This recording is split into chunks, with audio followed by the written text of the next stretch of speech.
Hi viewers, అందరికి welcome friends. మన ఛానల్కి స్వాగతం ఫ్రెండ్స్. న్యూజిలాండ్ వర్సెస్ స్కాట్లాండ్ మధ్య మ్యాచ్లో మొత్తానికి ఇంపార్టెంట్ మ్యాచ్లో న్యూజిలాండ్ డిఫెన్స్ స్కోర్ చేసుకుంది.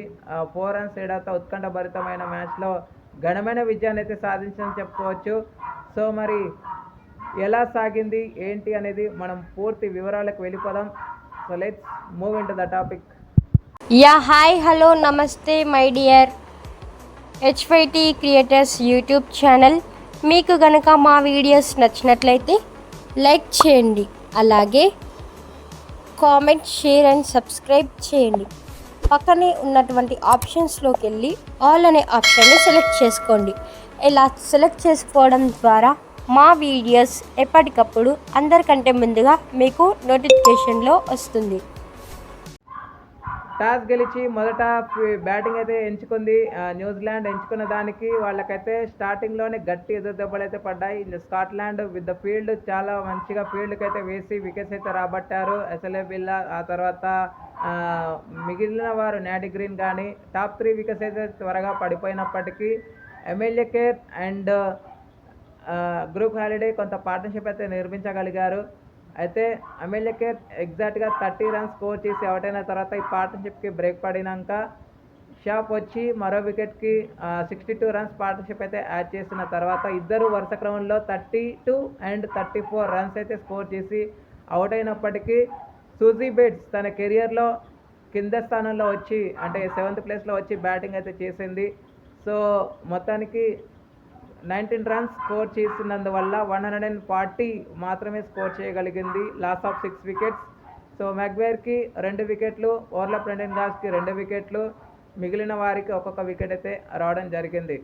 అనంతరం లక్ష్య ఛేదన ఆరంభించిన స్కాట్లాండ్కి ఆరంభం పర్వాలేదని చెప్పుకోవచ్చు. బట్ అమీ హంటర్ 2 రన్స్ వేసి త్వరగానే అవుట్ అయినప్పటికీ గ్యాబీ లూయిస్ అండ్ ఓవర్లాప్ బ్రెండన్ ఇద్దరు కలిసి సెకండ్ వికెట్కి అంతా ఇంత పార్ట్నర్షిప్ కాదు, 110 రన్స్ పార్ట్నర్షిప్ అయితే చేశారు. 30 తిప్పలు అయితే పెట్టారు న్యూజిలాండ్ ఫీల్డర్స్ని.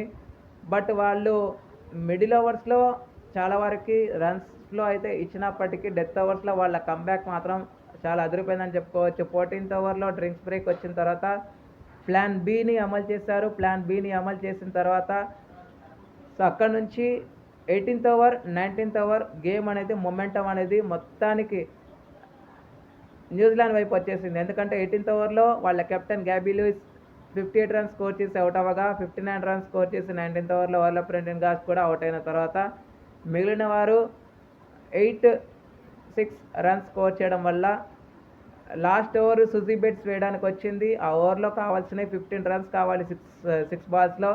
బట్ అద్భుతంగా డిఫెండ్ చేసుకోగలిగింది. సో జస్ట్ ఓన్లీ 10 రన్స్ మాత్రమే ఇచ్చినందువల్ల కేవలం 4 రన్స్ తేడాతో ఘనమైన విజయాన్ని సాధించింది. ఇక వీళ్ళ సైడ్ నుంచి జెస్కేర్ 1 వికెట్, ఆ తర్వాత అమెలియా కేర్కి 2 వికెట్లు, బ్రీ ఇలింగ్కి 1 వికెట్ అయితే రావడం జరిగింది.